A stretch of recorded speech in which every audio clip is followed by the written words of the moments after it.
Hey guys, and welcome to another Interstellar Modeler HFO.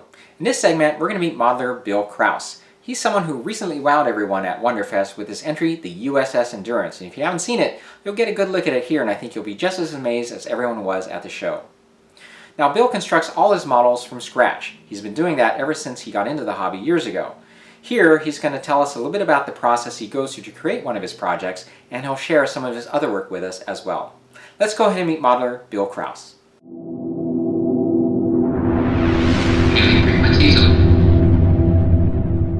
Hi, Bill. Hi, Augie. Thanks for being on. Thanks for having me. All right. Well, I appreciate you taking the time with us. Let's go ahead and get started with telling us a little bit how you got started in model building to begin with. I think, like most kids, I was inspired by Star Wars, and it was on television at the time, Battlestar Galactica and Space 1999, being a kid of the 70s. So that was the sci-fi kind of spark that got me into actually building spacecraft and scratch building, too. Oh, so you've been scratch building ever since you started model building. Kits didn't exist back then. There's a lot of stuff I wanted, so that's how it started. I must have been about 14, 15 when Star Wars came out. So I think when you saw Star Wars, when that Star Destroyer flies overhead, you know, and keeps going, that was what got me into building something that didn't exist as a model form. Know, so.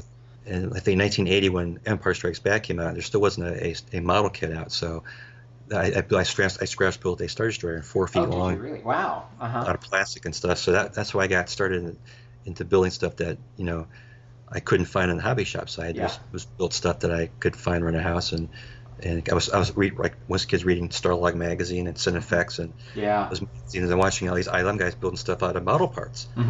I could do that. I can go to the hobby shop and buy model kits and throw things together. I can do that. So I was just kind of watching what they were doing. It's like, looks easy enough, I can do it. So cool. That's how it got started with me. Great. And probably like most of us, you kind of did it for a while and then got out of it for a bit. And right, yeah. Once you got into college and you got married and had kids, it was a long gap between I got back and so it was kind of, I think the last 5 years I've really gotten back into it. So that's great. It's been a long gap. So let's go ahead and talk a little bit about the process that you go through to create one of your designs. And some of the photos that you sent to me include drawings and sketches. So it looks like sometimes some of these things do start with just a simple sketch. Exactly. Usually I'm inspired by something, and it could be anything. It could be a car, it could be an airplane. Since I'm into Trek, I use all those little influences from other sci-fi things and kind of make my own version of Star Trek. So I kind of live in that era between the end of the original series and the motion picture era. So there's like this 10-year gap of stuff that I kind of play in this little world that I make up stuff. So I'll start with a sketch on paper, and I have a few here. I can just kind of hold it real quick. But this would be, I think this is the Endurance, and they start off just as little, you know, napkin sketches. Oh yeah. I just kind of doodle when I'm at the airport or wherever and I have an idea. I just want to get something done on paper first. So I'll start just by sketching all sorts of doodles and things, and they kind of evolve over time until I'm to actually start drawing. And originally I was doing things the old-fashioned way. I was drafting them on the computer.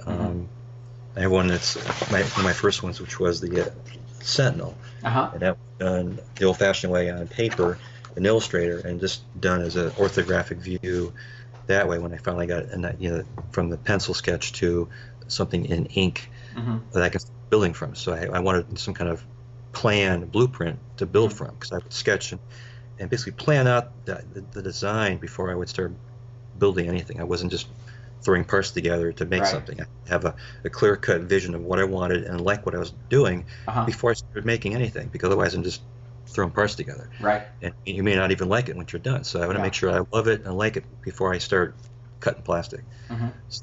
Now the drawings that you sent over look really professional. Do you have a background in engineering or architecture or design? A little bit, yeah. In high school I was architectural and engineering drawing kind of specialist, and I went into aerospace engineering as my first college degree program. I see. I just worked as a draftsman for a while with my dad, and then kind of got out of that and got into photography and cinema. So my career took a different turn, but I still had this background in engineering and engineering drawing. So I've got this kind of aerospace and photography and cinema all wrapped up into what I do professionally as well as a hobby. So Yeah, that's kind of fantastic.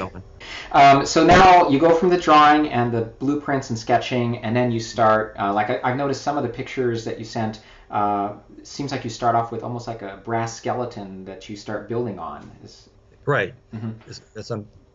These models are being built from nothing. They need some kind of structure to keep it all together. You just can't assume that the parts you're making are going to assemble themselves like you would a model kit, where slot A fits into tab B, and you're going to just follow that program. You're basically creating each part as you go. So the skeleton kind of keeps you true to the design, and it acts as a fundamental foundation for holding the model up from a stand, and supports the pylons and the nacelles, and keeps it kind of square as you're going, and you kind of just basically hang parts on it as you're building it, and so that making sure that you're square to the keel. That nacelles and pylons are very critical.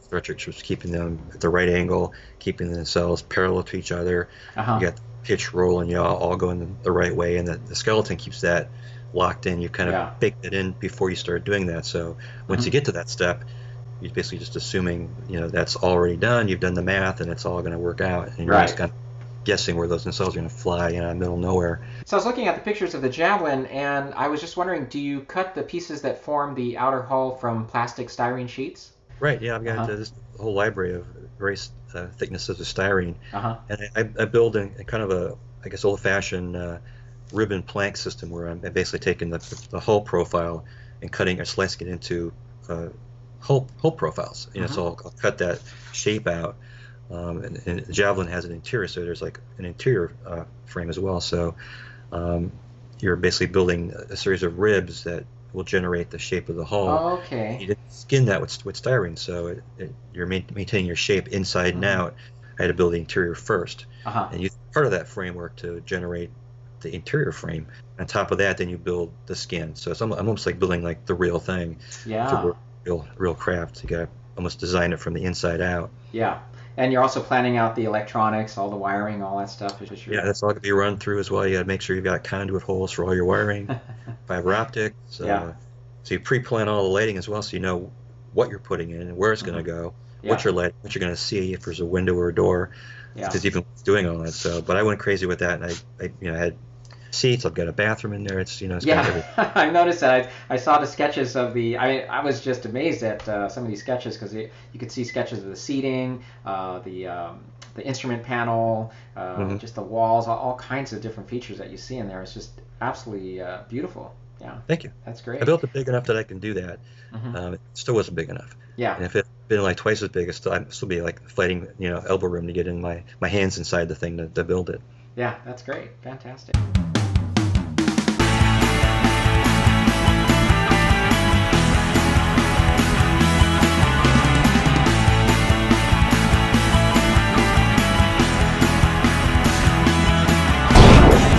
All right, let's go ahead and actually review a few of your models here. Now, one model that I know a lot of us would be interested in hearing you talk about is the USS Endurance. Can you tell us a little bit about what inspired you for this particular design?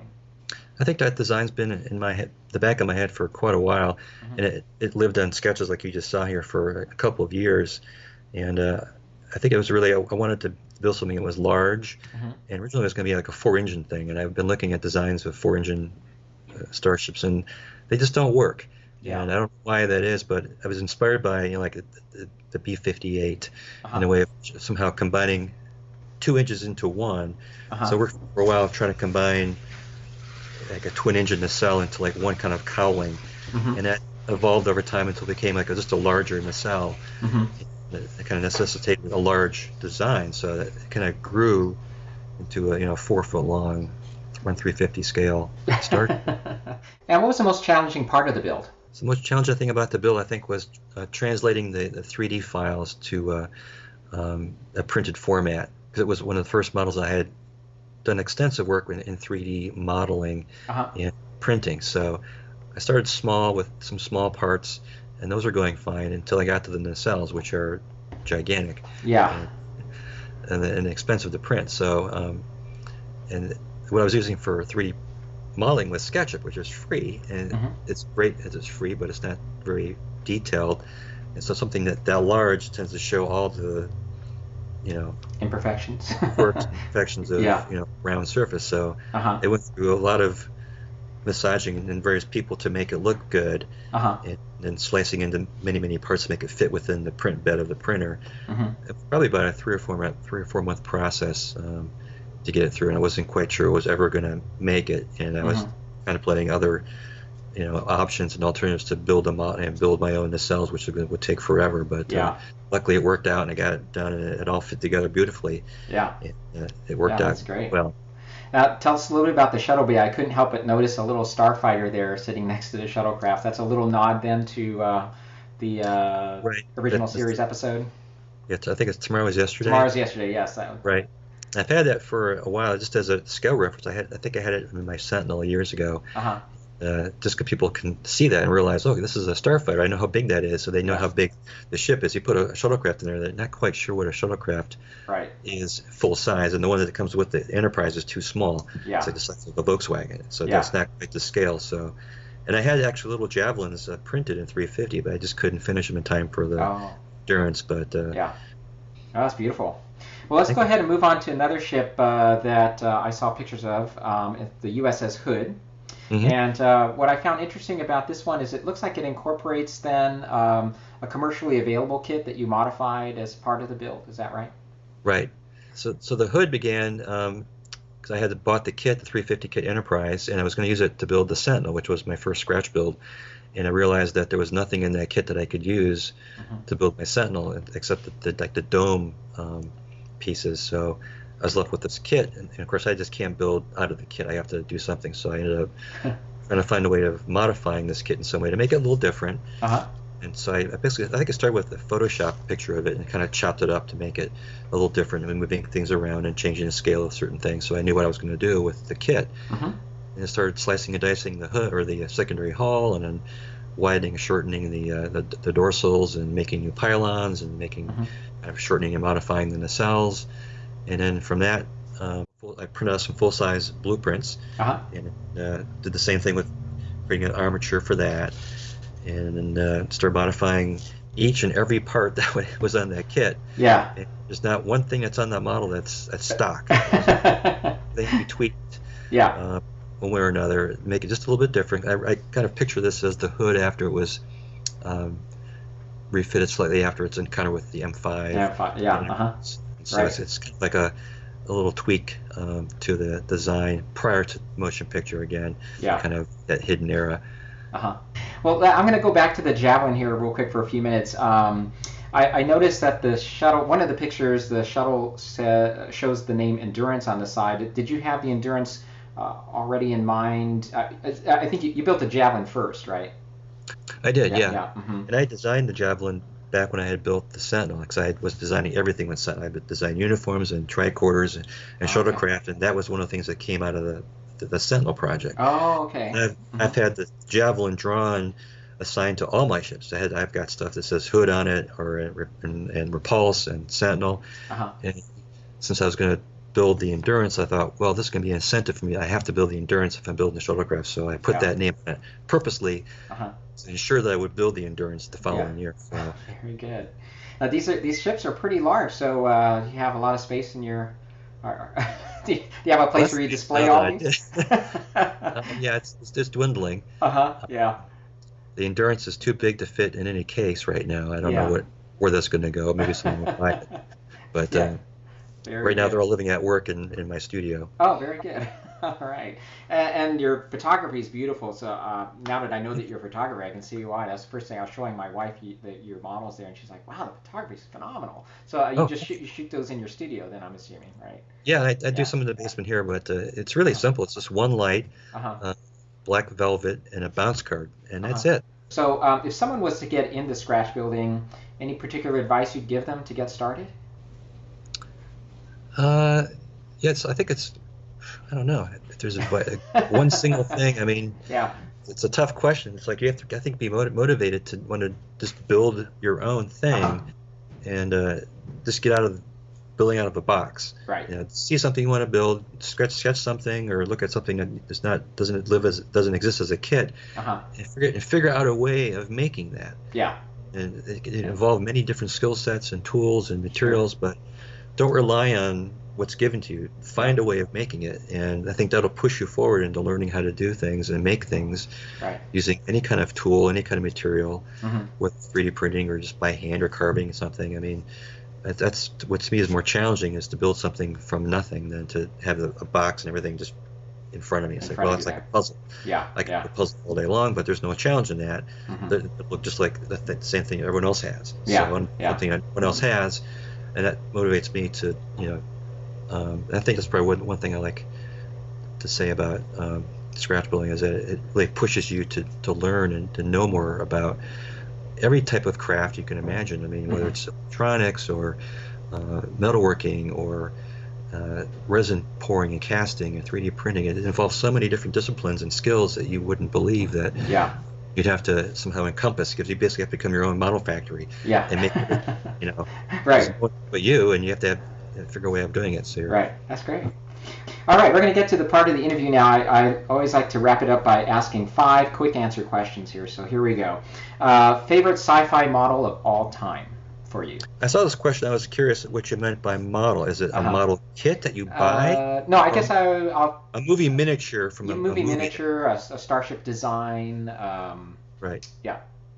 Okay, I was going to clarify. It was, to me, I think it was the Nautilus from 20,000 Leagues. When I saw that on TV, and I later saw photos of it as a model, I thought, oh my God, this is beautiful. Yeah. Just in design and just the way it was crafted. So as a kid, that was what I think really inspired me to build stuff. I think I built in my yard out of snow every year. I wanted that ship somehow. Snow.